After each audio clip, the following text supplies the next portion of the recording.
Okay, the committee will now come to order, and today's hearing will examine the federal government's efforts to secure its networks and cyber-based critical infrastructure assets. We will also look at the changing threat and vulnerability landscape against federal networks and how legislation to counter these elements ought to be crafted. Without objection, the chair and the ranking minority member will have 5 minutes to make opening statements, followed by opening statements not to exceed 3 minutes by any other member who seeks recognition. And here's our ranking member. Without objection, members and witnesses may have 5 legislative days to submit a written statement or extraneous materials for the record. Okay. I want to welcome our witnesses, and I want to welcome the members who are here. And this hearing on threats, vulnerabilities, and challenges in securing the federal government's information systems and infrastructure is very necessary and very important. And our distinguished witnesses are here. We look forward to your testimony. And I'll preface my remarks by stating that today's hearing is only the beginning of our efforts in this Congress to strengthen the federal government's information security posture. I know many of my subcommittee colleagues, including Ranking Member Bill Bray, recognize the critical national security issues associated with cyber attacks from both domestic and foreign sources. And I look forward to working with them in developing legislation this session to counter these threats. Furthermore, I want to express my disappointment that DHS will not be providing a member of its new senior leadership to testify before us today. With all of the proposals under consideration in Congress for improving our cybersecurity posture, I think today was a missed opportunity for the Protection and Programs Directorate to explain the value they bring to the table. It is my sincere hope that they will become more engaging with this subcommittee as we move forward on these issues. According to the Director of National Intelligence 2009 Threat Assessment, the cybersecurity threat landscape continues to expand as the number of actors using cyberspace for attacking and disrupting our federal critical infrastructure proliferate. These actors include foreign governments, terrorist organizations, individuals with nefarious motives, and plain old-fashioned criminal syndicates looking to use cyberspace as a tool for compromising federal networks and government operations. Cyber attacks against government networks are nothing new, but their complexity and disruptive capabilities have increased significantly in recent years. In the past few weeks alone, we have become aware of reported breaches to critical DoD programs such as the Joint Strike Fighter and Marine One presidential helicopter, as well as the Air Force's air traffic control system. Congress has also been the target of cyber attacks originating from the People's Republic of China on numerous occasions dating back to 2006.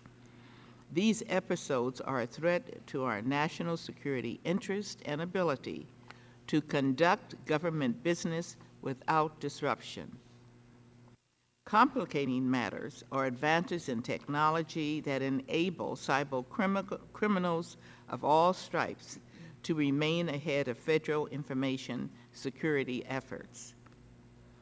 As new commercial IT products and services become more widely available, such as wireless networks and devices, file-sharing applications, or peer-to-peer software, and new services like cloud computing, we often fail to incorporate effective security controls to correspond with their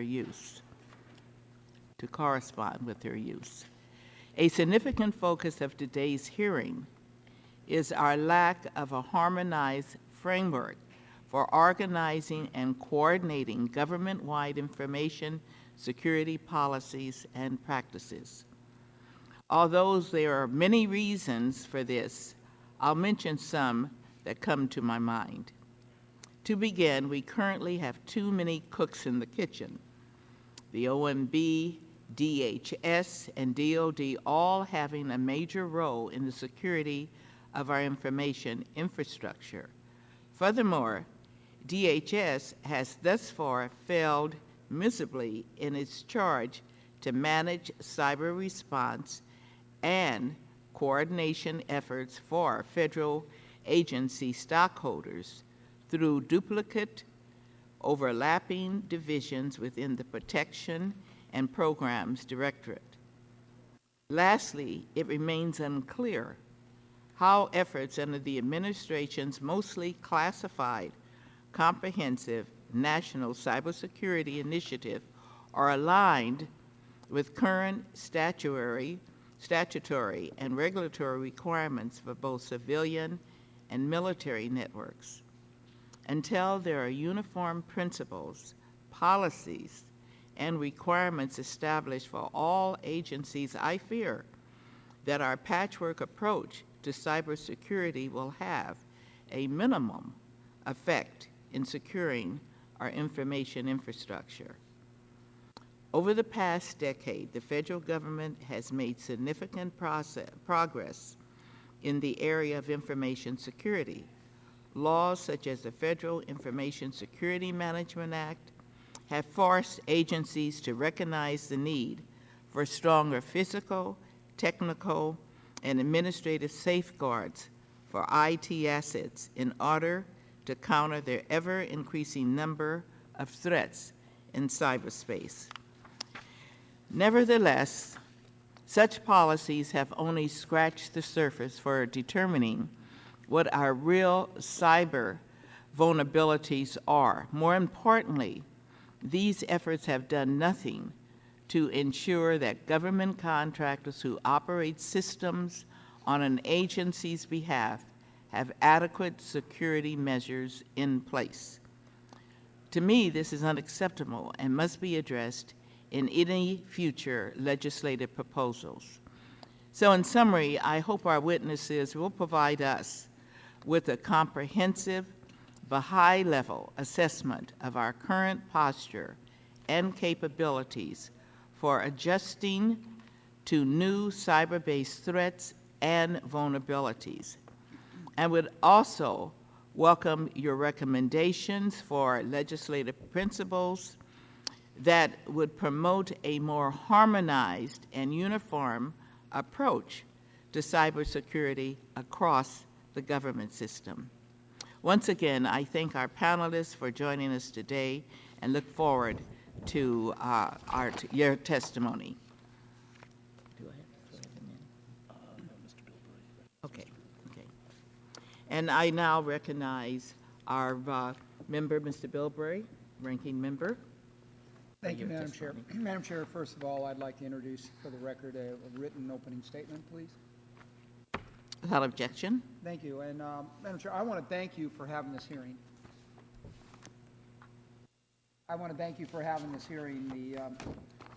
It's sad that DHS had to cancel out on Friday because I think this is one of those real critical elements where there can be not just bipartisan cooperation in this body, but co-equal cooperation with the executive branch to address this issue. And I just hope that we all recognize we're having a hearing today and remember at what's at stake. I think one thing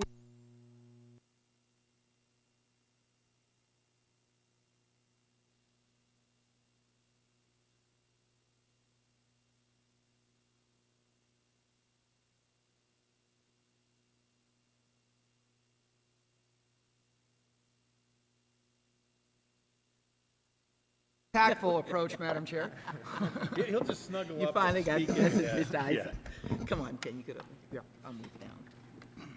Well, let me just say, I was 3 out of 4 boys, so I better be able to speak up. I think it's really important that we remember that when the 9/11 Commission came down about how 9/11 could happen, it was because the federal government did not go back and reevaluate structures and firewalls that had been created from the Watergate period, and really didn't think it was important enough to be bothered with reinvestigating what could have happened here. I think what we need to recognize is, if we are old enough to remember the Y2K fear, can you imagine the impact of a Y2K created, designed, and executed with intent? That is just the tip of the iceberg of what we could face. And, Madam Chair, I want to thank you for having this hearing, having it with or without the Department of Homeland Security, because I think that we need the discussion now and early to make sure our procedures are in a manner that faces the new threats, rather than trying to fight, the battles of the past. And I hope that you and I can work together to make sure that we do not find ourselves where we were with 9/11, saying, doggone it, why didn't we take care of this when we had a chance? And I'm very proud to work with you at Building the Future and with the other members here to make sure we can look back and say, thank God we did the right thing when we had a chance and time to do it. And I appreciate the chance to be able to participate with you in this.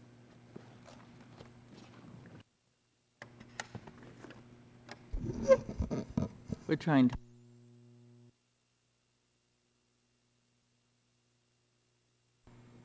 I'd like to now to call on Mr. Connolly for your opening statement. I thank the gentlelady from California. Yours isn't working either. What is going on here? Well, at least it's fair and bipartisan. Well, we're being sabotaged in cyberspace somewhere. Yeah, and until this moment, I thought we were actually being clever. Can you hear him for your recording purposes? Okay, we have Okay, staff, you made your point. Okay. Is it this? Hold on, we'll try to correct.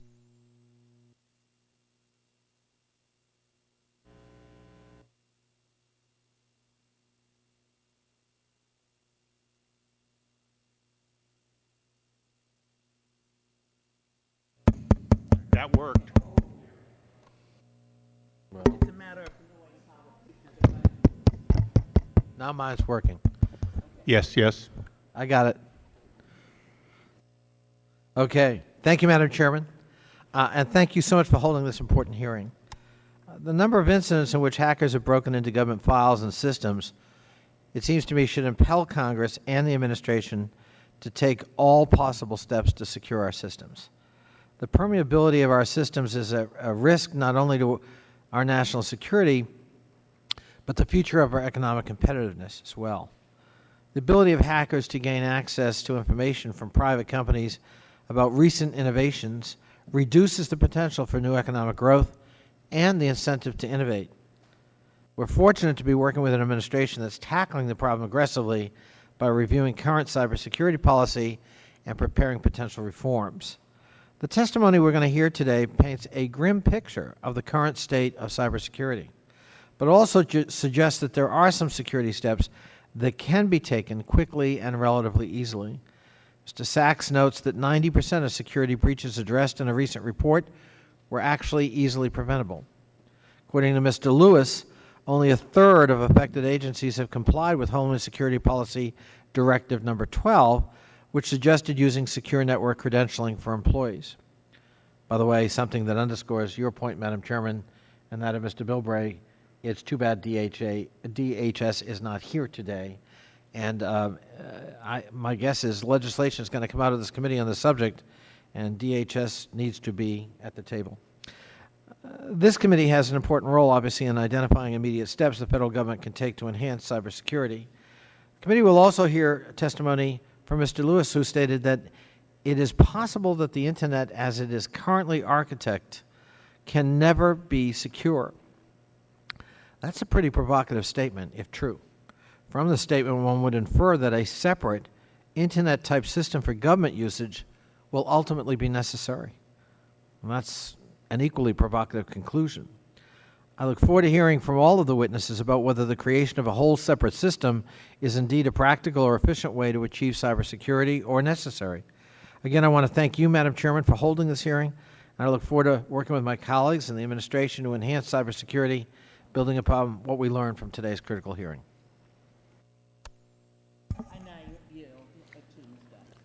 Thank you, Madam Chair. As we hear today, the problems of cybersecurity continue to be vexing. We're going to continue to see these kinds of shortfalls. But this committee uniquely has a role of looking at the government in its broadest sense. So hopefully today, as we go through both the hearing and the questions that follow, we'll begin asking the tougher questions. First of all, is there any reason to be throwing the kinds of dollars spread over the entire government, as we did in the supplemental and the cybersecurity initiative, without demanding fixed results? Many of the dollars that have been spent under the previous administration and continue to be spent under this administration are essentially for upgrades which can be completely bypassed if the Department of Defense's Secretary of Defense fails to have his own staff adhere to procedures for security, as has previously been reported in the press. Additionally, the gentleman made a good point that do we need a separate Internet? Well, certainly SIPRNet and other theoretically closed systems have been penetrated by those same failures, the use of USB key fobs, the failure to lock down disk drives and floppy disk and other devices that allow for penetration around, if you will, a closed system. I'm most concerned to hear that even our newest aircraft design was penetrated, in a sense, into a system that was designed to be closed. These and other failures show us that the money we've thrown at the problem, although spent, was mostly spent for the same business-as-usual Maginot Line that failed to protect France from the Germans and fails to protect us from hackers on the Internet. Madam Chair, when we spend the kinds of tens of billions of dollars, both in the classified and unclassified world, we do so with good intention. But if we do not begin working smarter, using techniques to attack our enemies, to get to the hacker before the hacker gets to us, to change, or at least attempt to change, international law that will allow us to consider acts by the Chinese and other less openly hostile governments as aggressive acts of cyber war, then we do not and will not have the kind of peace we want. Madam Chair, during my tenure on the Select Intelligence Committee, as I saw one after another failures to secure Department of Defense and other agencies, no matter how much we hardened, I became convinced that, in fact, we talk about cybersecurity as though it is appropriately international espionage, international crime, and yet we do not deal with it in a way that is appropriate. We do not, in a hostile way, routinely shut down the hacker, whether they're in Venezuela, China, or 100 other countries around the world. As a matter of fact, it is considered to be bad form for us to retaliate to somebody even as they hack into the House of Representatives. So, Madam Chair, I would hope that our questioning will go beyond how we can throw money at the problem and whether, in fact, we need international convention and a will to deal with people who come through the Internet, attempt to hack us in a way in which the response is as punitive to them in a nonviolent but equally effective way as any other act of war. With that, I yield back. Thank you, Madam Chair. Thank you for having this meeting. As we look at the challenges in securing federal information systems, I think it's, Madam Chair, it's important that the Congress and the executive branch work together to develop this blueprint to protect our federal information. And one of the things is to have hearings like this where we can have the Department of Defense, the State Department, and other folks to sit down.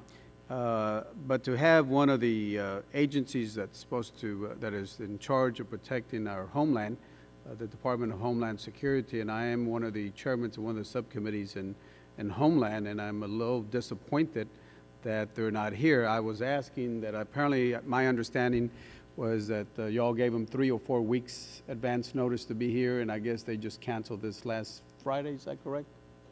Friday? And what was the rationale, if I can inquire of the chairwoman, what was the rationale for them not being here?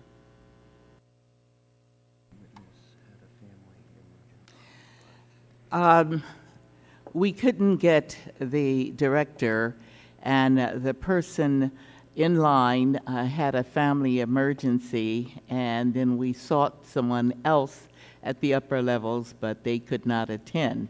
But we're going to work on that, so they will be in attendance at future hearings. Okay. Do we have anybody from the Congressional Liaison from Homeland Security present here today?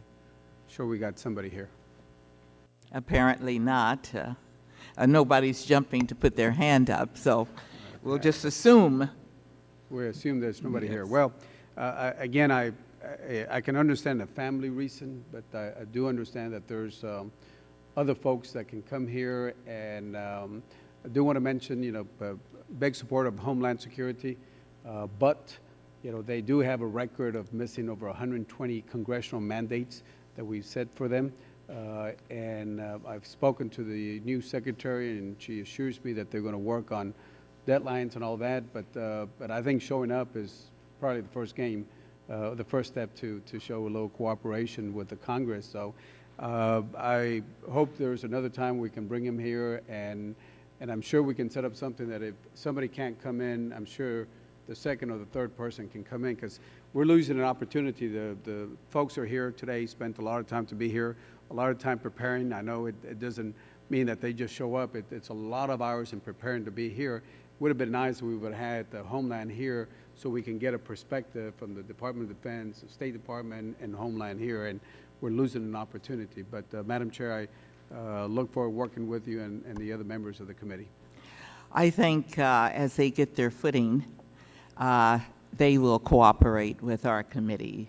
We will assure members and the public that they will be part of this. We cannot continue to assess the information given, and maybe we'll have to have a classified session with them. But for sure, we will seek their input and their participation, and I know they will cooperate. We'll guarantee you that. All right, if there are no further opening statements, we'll now turn to our first panel, and it's a policy of this committee on oversight and government reform to swear all witnesses before they testify, and I'd like to ask you both to please stand and raise your right hands.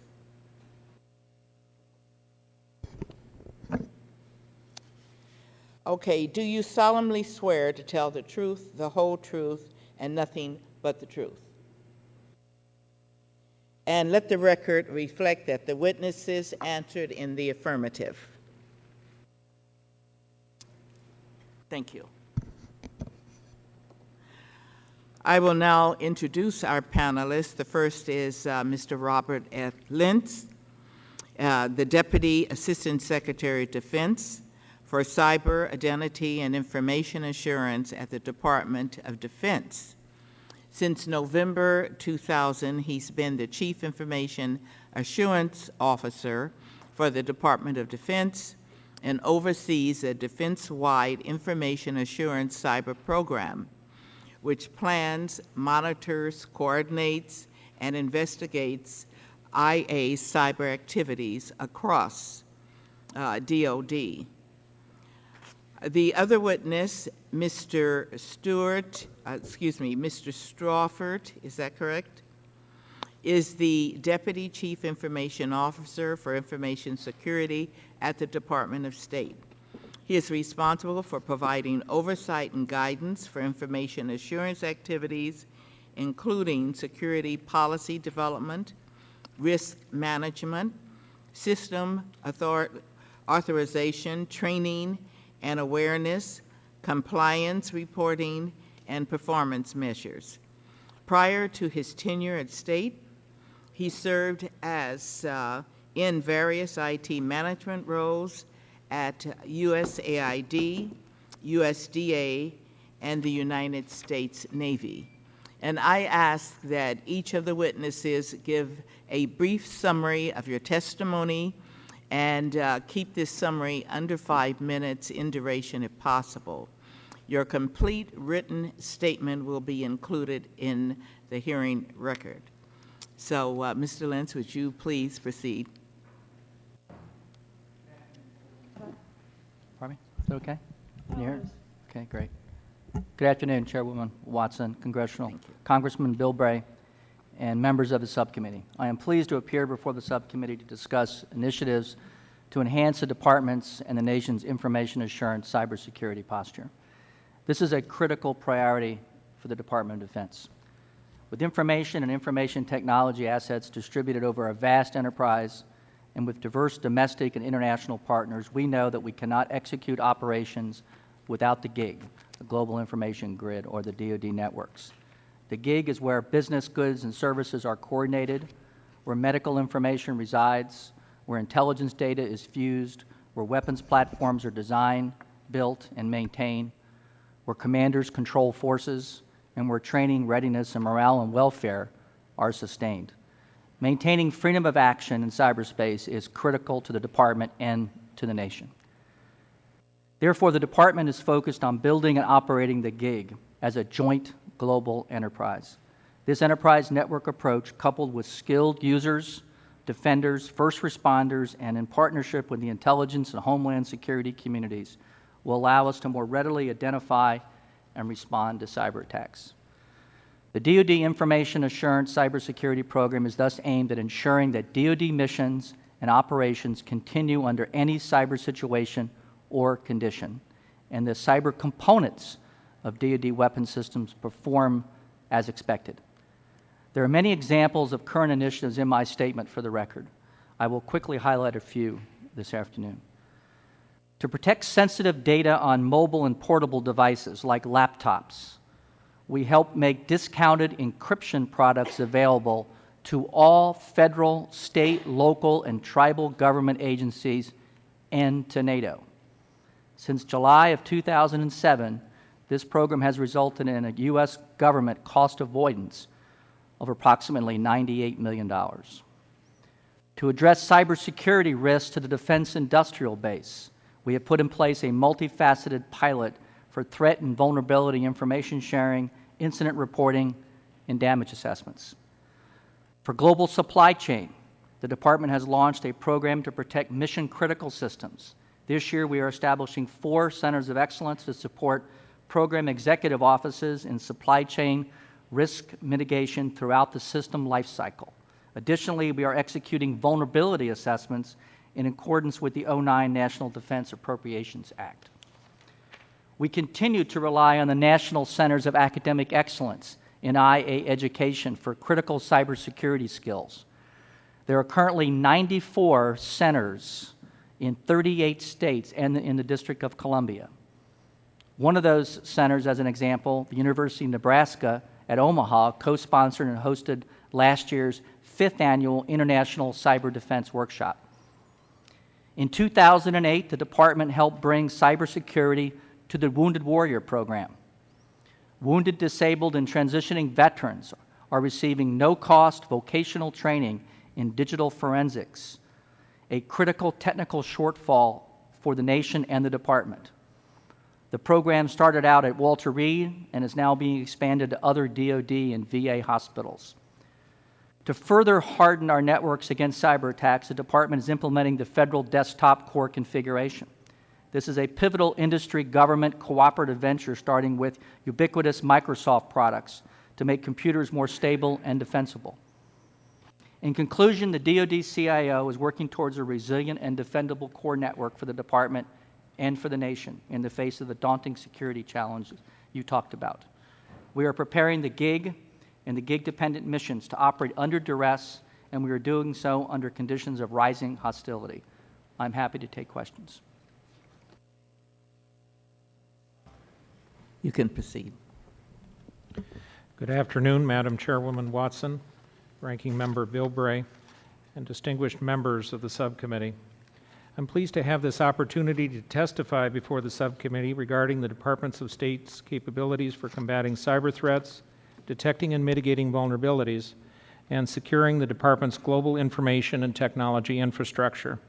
My statement will describe key elements of the Department's information security program. Madam Chairwoman, as you know from your time at the Department of State, we serve as the diplomatic front line in over 270 overseas posts.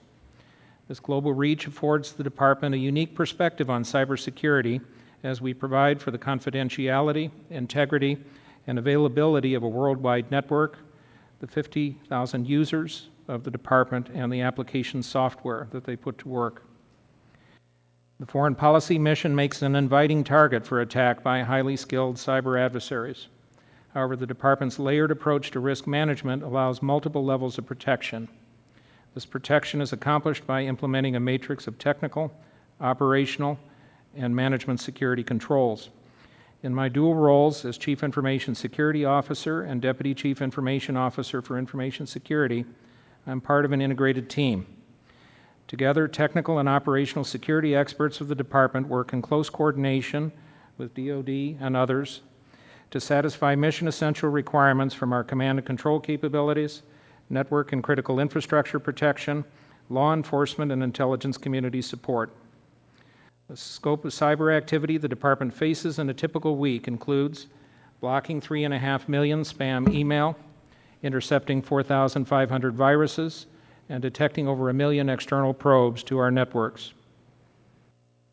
The Department maintains a 24/7 network watch program that guards against external penetration, compromise, or misuse of the Department's cyber assets. Analysts stationed at our Network Monitoring Center serve as continuous sentries for inappropriate network activity.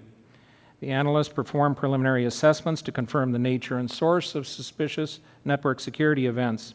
Those matters deemed significant are escalated to our Computer Incident Response Team, or CIRT, for in-depth analyses and corrective action.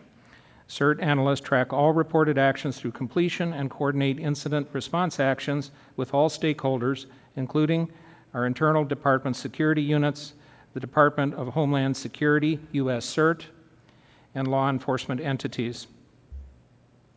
To combat increasingly sophisticated cyber attacks, the Department of State's Cyber Threat Analysis Program provides early warnings about potential cyber incidents.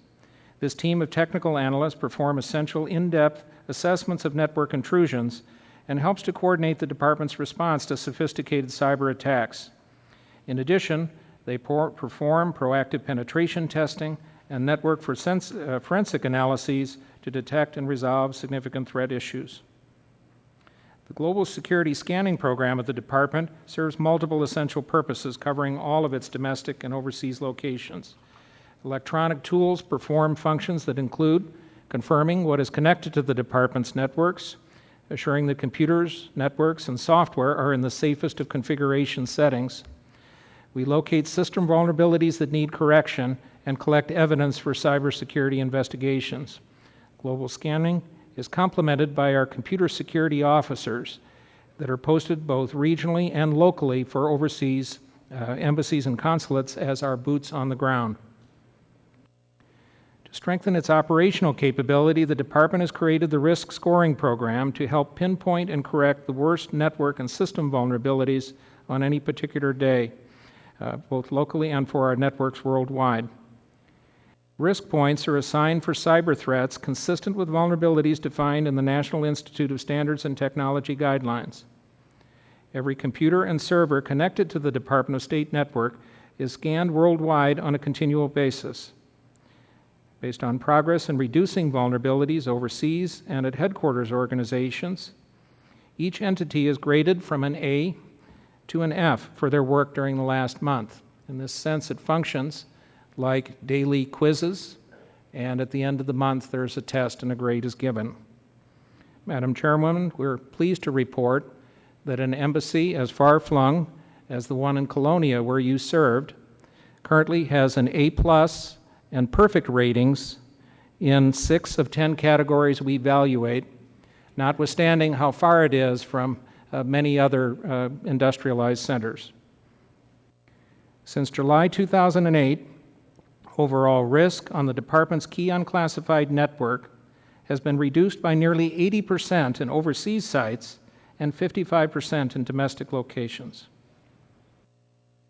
The Department's Cybersecurity Incident Program was formed to address consequences for acts of cyber misuse or abuse by individuals. The Cybersecurity Incident Program applies to all Department system users and defines infractions and violations. More serious violations are cases where the failure to comply with a specific Department policy exists and results in damage or the potential of significant damage to the Department's cyber infrastructure. On the notification of an incident, an investigation is undertaken, incorporating several Department organizations charged with gathering what is necessary to ensure a prompt and appropriate response to the cyber event while protecting the rights of the accused. For those that are found to have committed an infraction or violation, the consequences available to the Department range from a letter of warning to suspension of network's access. In select cases, further disciplinary action has been recommended or referral for criminal prosecution. Madam Chairwoman, I want to conclude by reiterating the Department's strategy and programs are continually adapting to match the ever-changing threats to cybersecurity. We believe we have the policies, technology, business processes, and partnerships in place to evolve and meet the continuing challenges of security threats in the cyberspace environment. I thank you and the subcommittee members for this opportunity to speak before you today and would be pleased to respond to your questions.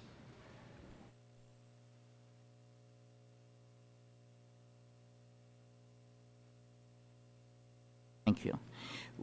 Did you get that? I'll start over again. Thank you so much for your testimony. And we're now going to move to the question period and proceed under the 5-minute rule. I will make my statement and then I will recognize the ranking member, Mr. Bilbray, and for 5 minutes as well. Okay.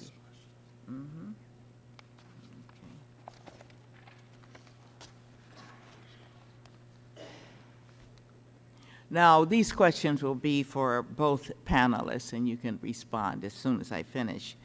When we talked about cyber attacks against government agencies, we often fail to determine the purpose of the attacks being carried out, such as those for economic gain, espionage purposes, or simply to disable or to disrupt government operations. If possible, I'd like both of you to offer some general observations on the differences or the similarities between cyber attacks from both domestic and international sources. And are there distinguishable motives or themes for either source?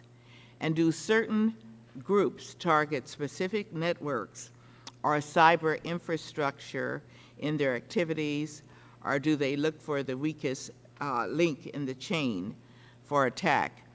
And I am very pleased that Colonia in the Micronesian islands are following a good example, and they're A+. So if, a little personal thing there, but if you will start, Mr. Lintz, appreciate it. I think your question is a very good one, because the state of cyber has changed dramatically over the last several years. In fact, what we're seeing in the past 18 months is a significant rise in cybercrime activity, significant rise.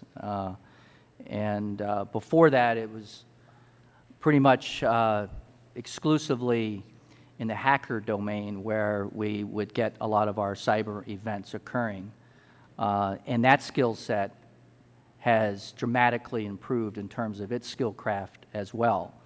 But going to your question, the state of play, because cyber criminals now can use the internet to make lots of money, provides them a playing field that is very rich with targets of opportunity. And so that is a significant concern of all of us, particularly other sectors of the U.S. government, and of course the private sector. But the other aspect of this is one that we in the Department of Defense are, of course, always concerned about, is the threat against our national security systems and our weapons programs. And we always have to be prepared for a nation state or a surrogate of a nation state to take action against our networks, either for espionage or for other denial of service purposes in conflict. And so that's the other aspect of this problem, which is continuing to grow in sophistication and is one that we're very concerned about and we have to be prepared for. Mr.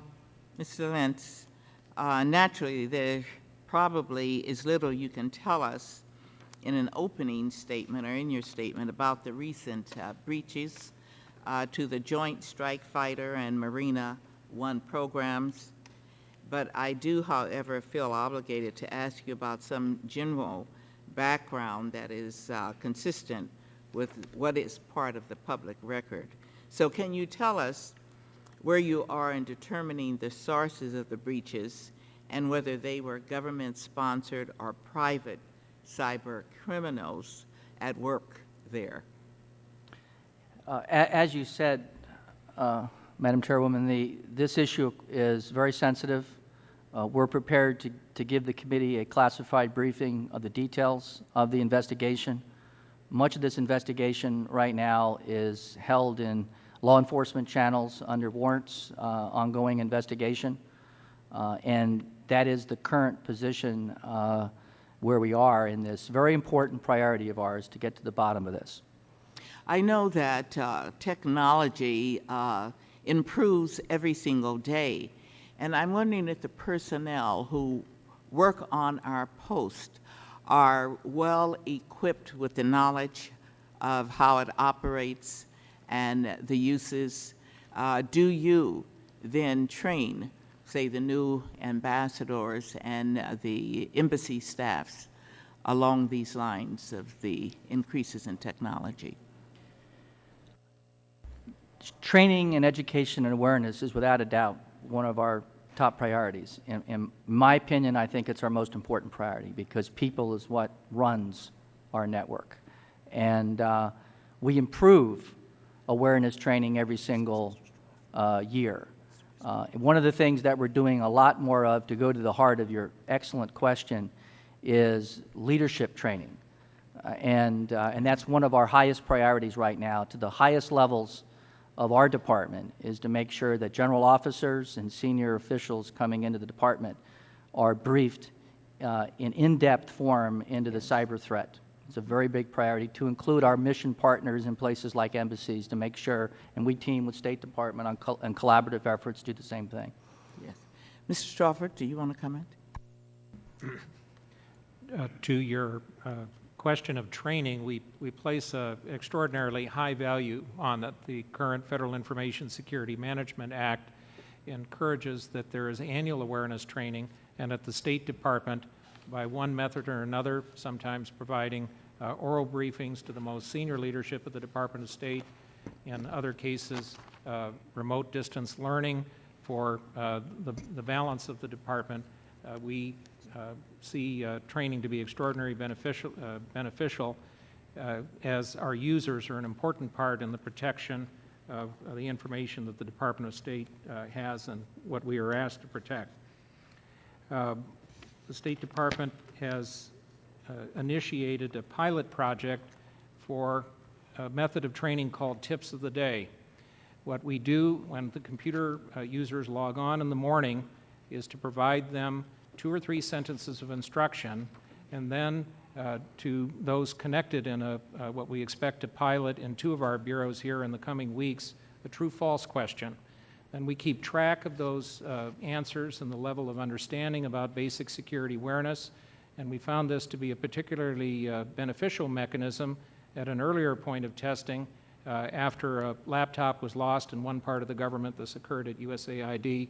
We very quickly went out and reinforced that personally identifying information should not be carried out of a government space without prior arrangements, which has evolved to become encryption to later events. So we're, along with Mr. Lentz, we believe that training is a very essential part to keep our users leaning forward to complement the important changes we make in technology. My own time is up, and now I will recognize the ranking member, Mr. Bilbray, for 5 minutes. Thank you, Madam Chair, and thank you for having a live mic this time around. I appreciate the technology advancement. Mr. Lentz, sadly, there's a whole lot of things we can't talk about here in public, and so I guess that's sort of an indication of how important this issue is going to be. I want to sort of, there's a lot of discussion about how secure our systems are within the structure and whatever, but I want to sort of back off and sort of go down to the fact of who has access into these systems, especially the contractors. Right now, within the department itself, we're verifying who is, I mean, we verify before we hire somebody in-house who they are and what they are. We use E-Verify to classify that, right? Within the department itself. We use E-Verify. But we have delayed, now, correct me if I'm wrong, you may be doing this with your contractors, but right now the administration has delayed the implementation of E-Verify from February, I guess, until late June. Are you now, with your contractors that are being brought in to work on a lot of these projects, are you now by policy requiring E-verification of every employee so we know they are who they are, or at least have the justification to know that the Social Security and other information they've given is viable? Yeah. My understanding is we do not use E-Verify within the Department of Defense. So I can't really respond to that particular question. Yeah. So we can take that for the record and talk to DSS and get some specifics to. Yeah, well, I just think that kind of the minimum is that we make sure that anybody, as far as I know, you're supposed to be using it in-house. Members of Congress use it. Everybody in the system is supposed to, in the federal system, is supposed to be verifying whenever we hire. The trouble is when we bring the contractors in, we've had situations where contractors have been working on nuclear-powered ships, and it was a major concern. I just want to make sure that we put the same level of security on our information systems that we put to our nuclear ships, and that is make sure that any contractor who's coming in who has access to our systems have at least been checked that they are who they claim to be. That's the first level of security we ought to talk about. And so I would ask you to take a look at that, because I think, God forbid, we wouldn't want to have next month come out and all and say, well, why didn't we implement this earlier, and why there were things that Congress couldn't even discuss in public, but people that hadn't been checked were being allowed into the system. And that's, I've asked that we see what kind of systems, first of all, we look on, we have to make sure the access into the system is people that are only been qualified. In that category, generally, what efforts underway do we have to secure the contractors' network, the networks and their material? Yeah, so first, to go back to your first question, one program we have instituted in the Department of Defense is a program called FIXIS, which stands for Federated Identity Credentialing Service, which is a program we have working with industry to, in a federated way, to recognize their security clearance process, and then using electronic authentication capabilities, we can in fact recognize their entrance into Department of Defense installations, and we're running that pilot. Now that electronic, is that biometric, or is that just the passcard system? It's currently using PKI, Public Key Infrastructure Technology, which is the same technology we use in the Department of Defense to implement HSPD 12 pervasively throughout the department. And so that technology is proven to be. Is there biometric confirmation in that technology? It does not currently leverage biometrics, but we do have a program for three-factor authentication underway to pilot that throughout the department. To your other part of your question, we have our defense industrial base effort that we launched a little less than 2 years ago. And that effort is aggressively going after the controlled unclassified information that resides on our contractor systems, and we have a pilot underway with a number of our top industrial partners to help protect their networks to the same level that we're protecting our own. And as I mentioned in my oral remarks, this program has proven to be very successful, both in getting very timely threat information to our industrial-based partners, but also for them to provide us very timely information on incidents that they have occurring on their network. And we use a very strong policy framework and legal framework to protect the equities of each of us to make sure that information flows near real time, if at all possible. And Madam Chair, I wasn't planning on following this line, but I've sort of fallen into the fact that the first line of defense against somebody messing with our information system is to make sure the people we hire to help do the work aren't somebody that we don't want on there. I got just quickly a question, because my time's up, but do we have the same access system going into the Pentagon today that we had in 9/11? It sure looked like the same system to me. Have we upgraded and put biometrics or anything else on the Pentagon? no, sir. Okay. I just think that that's something we need to talk about in the future. I appreciate it, Madam Chair. Thank you, Madam Chairman. Let me ask each of you in your respective agencies, what keeps you up at night? What's your sense of the biggest threat you worry about? I mean, is it hacking into the system? Is it just a breach of security because somebody's not careful? Is it unwarranted inquiries into classified and/or unclassified systems? Is it the far-flung enterprise you each represent? I mean, Mr. Struford, I think you mentioned 280 locations around the world for the State Department, and there must be an equal number in the Defense Department. Well, levels of security have to vary, given that far-flung enterprise. You know, I'd just like to have some sense from each of you in terms of the Defense Department and the State Department. What is your sense of the nature of the threat, and how well equipped are we, from your point of view, to address that threat? Yes, Congressman, an aspect that keeps me up at night is precisely the one that you mentioned on how far-flung the Department of State is, and particularly in conjunction with the comments that a number of members have made and Mr. Lentz about how sophisticated and evolving the threat is. The reality that we could have new threats which would appear overnight, and in practical terms, if we don't have a tool which is capable of diagnosing that threat, we could have difficulties that could get away from us and potentially cause harm. So I think that the future of protecting federal networks is likely to aim in the direction of trying to find those sets of tools that can be made available to those within the .gov network, which you made appropriate reference to figure out how we can protect the information that the American public entrusts those of us at the national level and distributed through the other parts of the federal government and in the states. So I think that's a very challenging area. We just have to watch the continually evolving threats and figure out a way that we can step up to them. As Chairwoman Watson said, what keeps me up at night is the pervasiveness of this threat.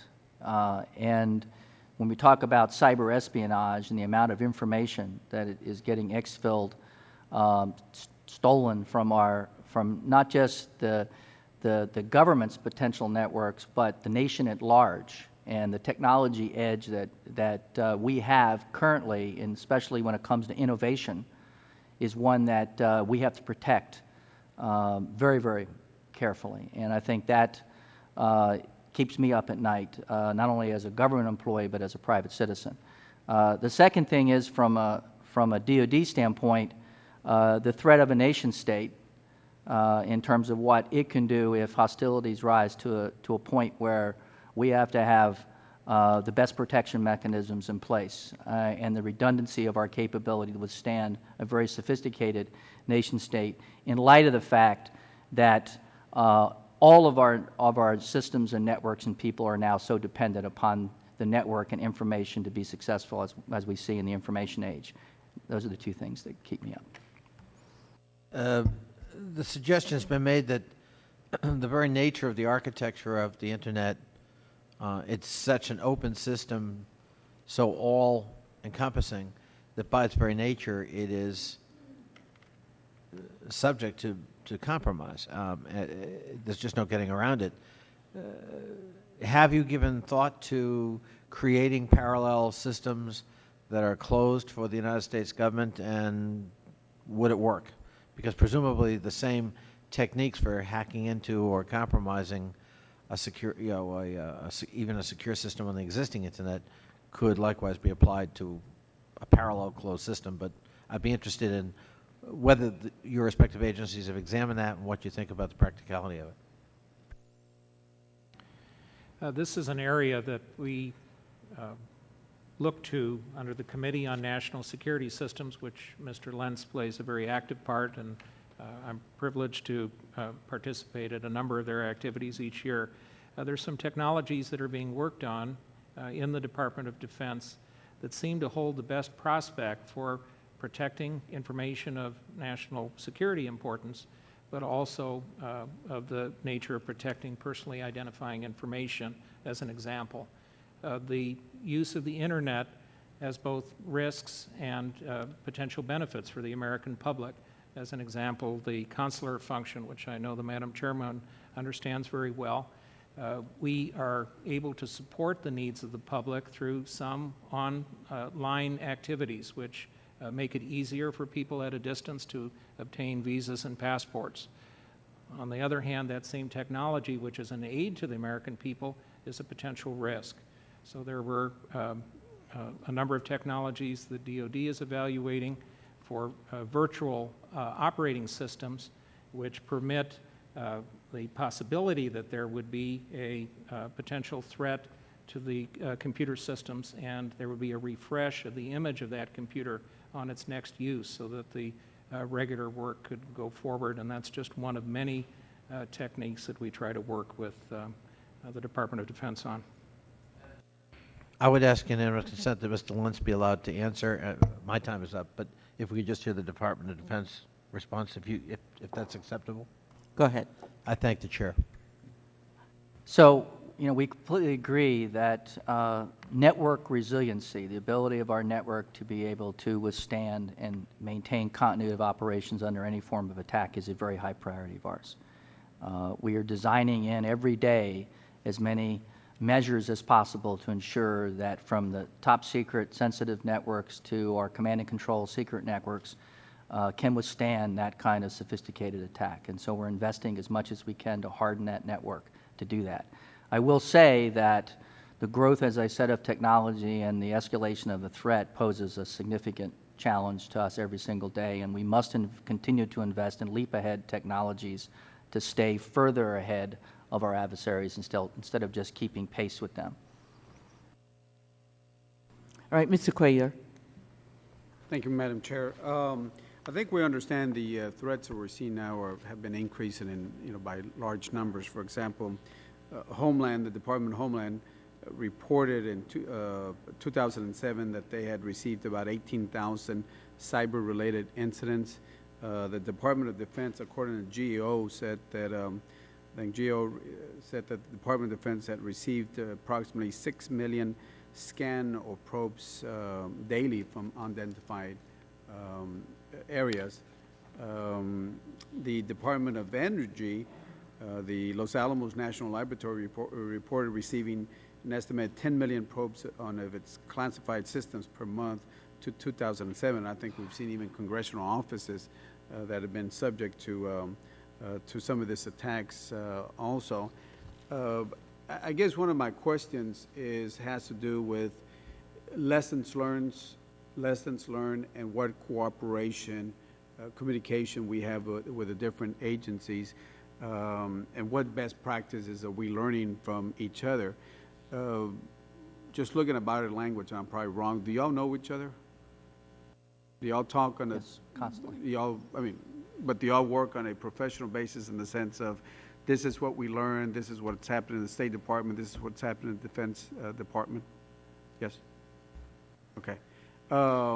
What are the lessons learned that you can tell us that we can share that the intelligence committee or intelligence community can share with each other? Because I'm sure y'all, each agency is learning something on those cyber attacks and how we defend each other, but how do you share that with another agency? Because it might be that somebody's learning something that could help another agency. One of the things that has been a huge priority of ours over the last several years, as you stated in your statistics you said earlier, is the pace by which our network is being scanned, and the immensity of that threat is such that our intelligence agencies and our law enforcement agencies are richly connected these days, sharing information from our Joint Task Force for Computer Network, or Global Network Operations within the Department of Defense, to the Defense Cyber Crime Center, which is our front door for our defense industrial base. By the way, let me interrupt. GAO reported in 2007 that y'all had 6 million unauthorized probes and scans, but I think in your testimony you referenced 360 million. That's correct. So did it increase from 6 million to 360 million? That's correct. That reflects several things. One, it just reflects, as Chairwoman said, the immensity of the threat. The threat is increasing exponentially. The amount of individuals and machines, as we call in our techie parlance, botnets, that are out there, machines pinging the network, probing our network, has grown exponentially. In addition, we have better censoring technology within our network that now is versus 06, which is now able to allow us to better understand and better have knowledge of these probes and scans that are occurring on our network. Also, our computer emergency response teams are now working very much closely together, and they collect these statistics that are now reported up, which is what reflected in the more updated report. And that goes to the heart of your very good question, which is that all these centers are working together to be able to share information. The one challenge that we have is protecting information and not letting it out as fast as possible. That's a cultural issue that must be dealt with. And that's one that I think is probably the biggest Achilles heel that we have, that we need to have law enforcement and the intelligence community make sure that they open up information as fast as possible, because we are talking about real-time threats that therefore needs real-time responses and situational awareness. So we therefore are all learning from each other to deal with that. But what protocols do y'all have in place that gets you to provide your lessons learned to, let's say, gentleman next to you from the State Department? I mean, what are the protocols? Because, like you're saying, it's moving so quickly.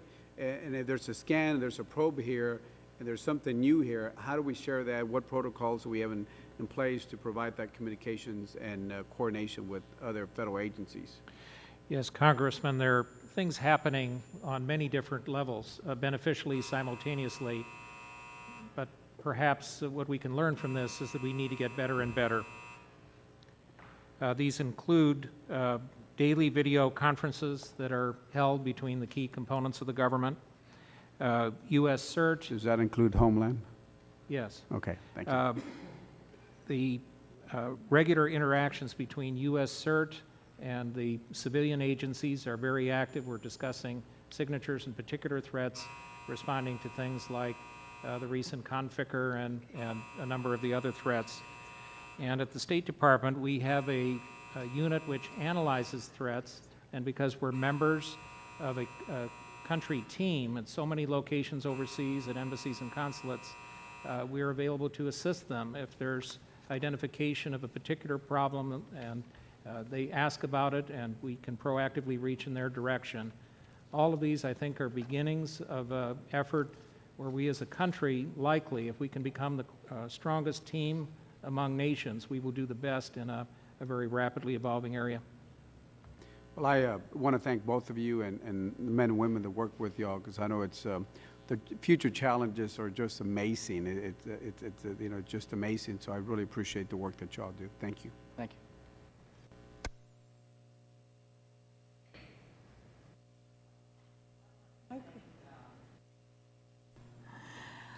I want to thank the panel for your testimony, and there are a couple of things. We would like to set up a classified briefing, and we'll get together with you to determine the time, because I think there is far more information that we need to know as part of this hearing or subsequent to this hearing. So we will be in touch with you. That is the bell that says we have 3 bills on the floor to vote on. So I will dismiss this panel and thank you very much. We will be voting, and you may be dismissed now. Madam Thank Chair, you. before they're dismissed, I just ask, there is this big issue to follow up on my colleagues, and that is the issue that was brought up by the Center for Strategic International Study and the concept of having a coordinator in the White House oversight on all of these agencies. I would ask that you respond in writing specifically to your concerns or your support or whatever you have about the concept of having a designated person in the White House itself to be able to coordinate this. And I appreciate my colleagues bringing up this issue, because those firewalls, was all the problems we had in 9/11. We're seeing we've got the same problem here. Without objection, we will ask for the committee to raise that question, and we will ask for a response as soon as possible. With that, we will dismiss and we will recess this committee hearing. We will come back, I would say, it'll be closer to 4 for panel number 2. Sorry for the break, but we need to get to the floor. Thank you so much for your testimony.